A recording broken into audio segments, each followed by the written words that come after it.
Okay guys, viewers of the tube, I'm with Seth Mosley and we're here to do another survey, and I'm going to not get in his way today, but we do have him mic'd up and we'll just talk to him every once in a while and see where he's going.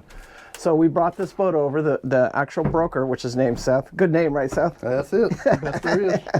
Anyway, and so then he's getting ready to do his in the water survey, which I would imagine he's going to start the engine, start the generator, and just do a general inspection of all the engines and the interior space down there while we're waiting for the pullout. Would that be correct, Seth? That's correct, yep. We'll, once I finish down here in the engine room, I'll spend a little time down in here. We'll move over to do the trial run.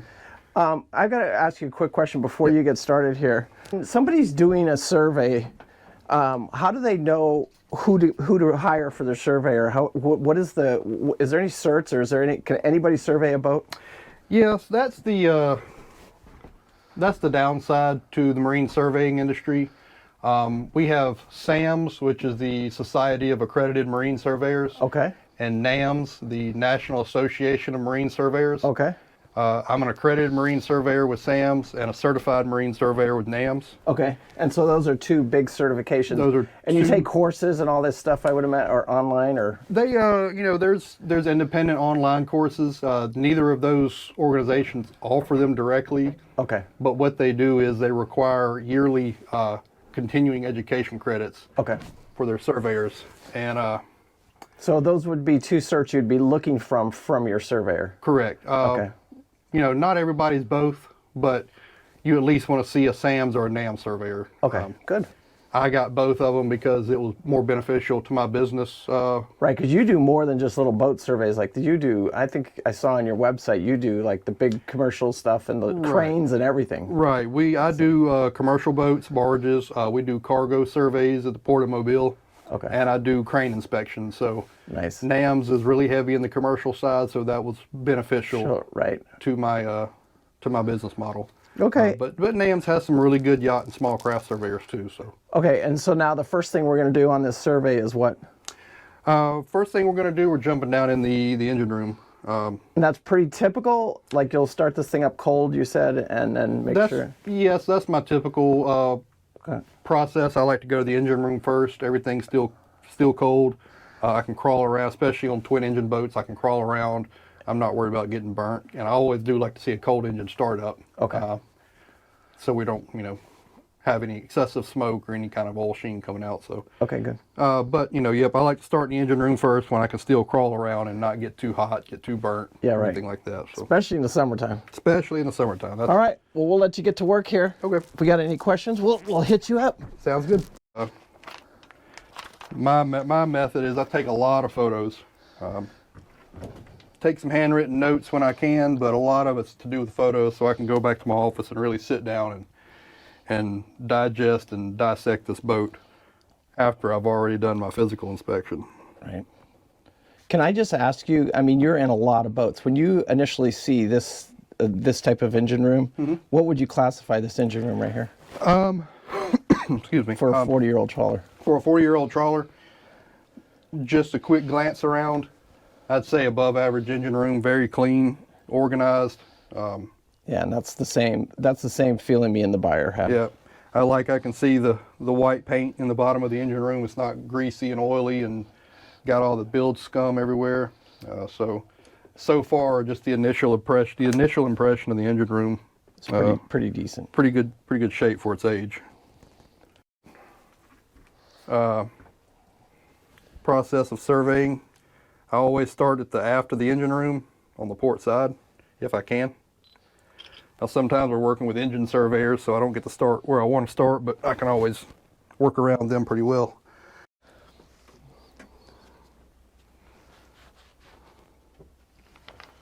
All right, so you're completed with the oil samples, and we're heading off to moisture meter, and you just take a hammer and beat the hull, right? You're looking for any soft spots or anything like that? Yep, we're looking for any anomalies. I'm going to start tapping everything, the stringers, the bulkheads, the hull where I can get to it, and what you're listening for is something different. Yeah, different sound. Yep. We used to do the same thing when I was a commercial superintendent. We'd have to go tap the tiles on the floors for the school district, And that's what you're listening for. You're listening for that. And if it's a different sound, yeah, they would tap all the floors.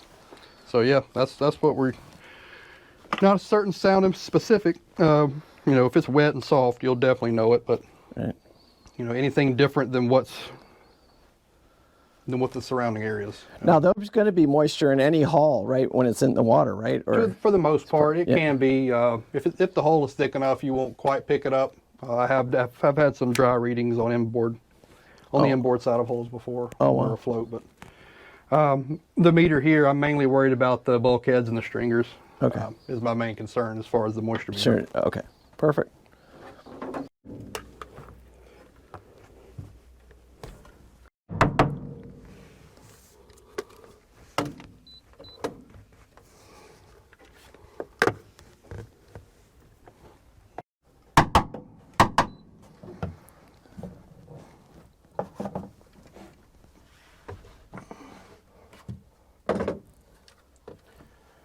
Somebody lost a knife. So now, Seth, you got the engine room. You're pretty well confident in that. Now we're going to go do a sea trial, right? We'll do a quick sea trial. Okay. You know, we kind of prefer it as a limited sea trial or a trial run where, you know, Okay. we just want to see the performance of the engine, Okay. make sure everything is Checking out. the way it should. The boat rides well, Okay. no overheating, no oil pressure, Okay. no excessive smoke, things along that line. So we got Seth the Surveyor and Captain Seth. Hey, how are you? Let's go sailing. Yeah, let's do it. Pretty crazy. It goes from 3 to 2 to 1 to 3. So what depth sound are you looking at right? Okay, just that one right there. And that's more uncomfortable than I'd like to be. Wow, that's a little more stinky type than I like. I'm guessing that's below the keel. I'm hoping it's got. yeah, it's got it.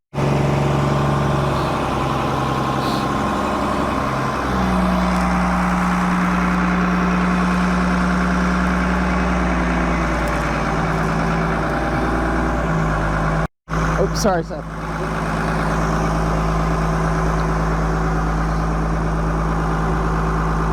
Oh, better down here.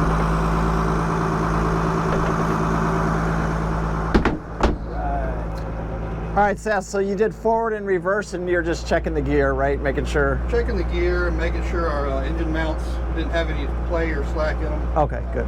Putting Nice. that reverse load on it, let's try and shift Shift forward. forwards. So Nice. make sure we don't have any excessive slack in those engine mounting bolts. Nice. Well, hey, we're down here where it's warm now, Seth. Much better.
Okay, so Seth's tapping the hull right now. He's just looking for any soft spots, any anomalies.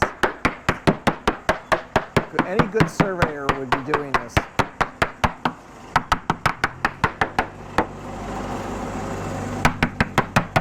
you can see him go around each one of those holes. He's just looking for any soft spots, anything in that hull that he doesn't like.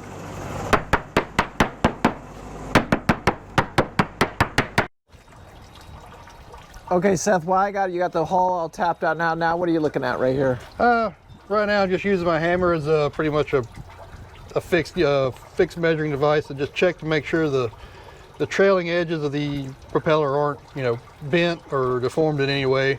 Okay. That can be, measured. So Awesome. Looks like he's got a line breaker on this one. Yep, got line spurs on it. So Nice. And it has a dripless shaft. Everything looked good on with that, you said? Everything? Yep, got the PSS dripless shaft, so no water coming in. Nice. Just a couple of rusted clamps, but Now, that can be. do you see any blisters on this hull? There are some blisters. Can you show us one just so we know it? There's some smaller ones here. Some back here will probably be better to find on the camera. It would be almost impossible to find a hull without a blister in it, Yeah, wouldn't it? so you can hear the difference. So that's a little blister right there. Okay, yeah. I don't want to hit it too hard. I don't want to bust through the gel coat. So. Right. Okay, good. But yep. Nice. Yeah, here's some when you can actually see these. A couple small ones. 1, 2, 3, 4, 5. Pretty small blisters. Nothing to. Get all panicky about. I think a lot of buyers get weirded out about the blister, but I've never pulled a boat and not had blisters. It's very rare. I mean, some of the newer boats with a good barrier coat. Yeah, and but some of the newer technology and the resins and the fiberglass and the barrier coats. but the 40-year-old trawlers. But the 40-year-old trawlers, yeah. unless they've had it peeled and barrier coated, it's a sure thing almost. So Yeah, right. we don't get too worked up over it. I don't. No. Another survey. No, back to work. Hey, by the way, you're in Florida, just so you know. Oh, okay. I'm heading further down Florida. All right, Seth, so now you're just going through all your little cabinets and drawers, just looking for just anything, right? Yep. Going through pretty much all the other available and accessible areas of the boat to start checking on the systems, checking on the electrical, the plumbing, continue on with the stringers and bulkheads. All right, good.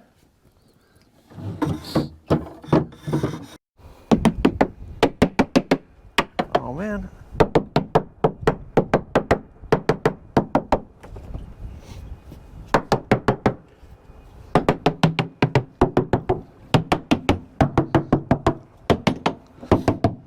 So you can see just tapping the hull, just checking for anything.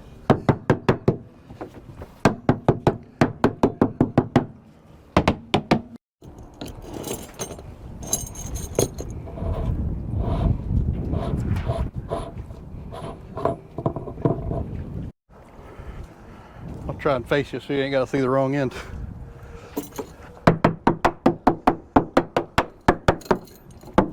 All right, Seth, so what are you doing right now? This is like we're getting close to the end here, right? You've checked you've been in every compartment and now you're tapping the decks? Yeah, that's correct. Just tapping the decks and the deck house, checking for any, once again, any anomalies, sounds that don't belong. With these teak plank decks, you're looking for the teak wood to be loose. The fasteners have maybe Let go corroded or or come loose, and just listening for a kind of a hollow sound instead of a good solid mechanical bond between And the I decks. also see you're using a little different hammer. Yep, use a different hammer for the top sides and the decks. Mainly, I have my hammer for the bottoms. I have a hammer for the stringers, and this one is the one I keep clean so that I can tap on the gel coat, tap on the deck house, and not leave any marks of any paint or any kind of build Alright. scum. Good. You've been doing this for a while. A little bit, over 10 years so far, so I'm, learning every day. Nice. So Seth, I know that a lot of people, surveying can be weird because it could go either way on you. And Right. some surveyors will go, one way and some surveyors will go the other way. And I think at the end of the day, anybody especially that watches my channel, to me, it's all about honesty. And what do you have here? We know we have a 40-year-old trawler. We know we got loose teak deck here somewhere. We know we got a couple blisters on the bottom. We know, but will this thing make it around the loop? Do you know what I'm saying? And what Right. would it take to get it there? That's really Right. what we're looking for.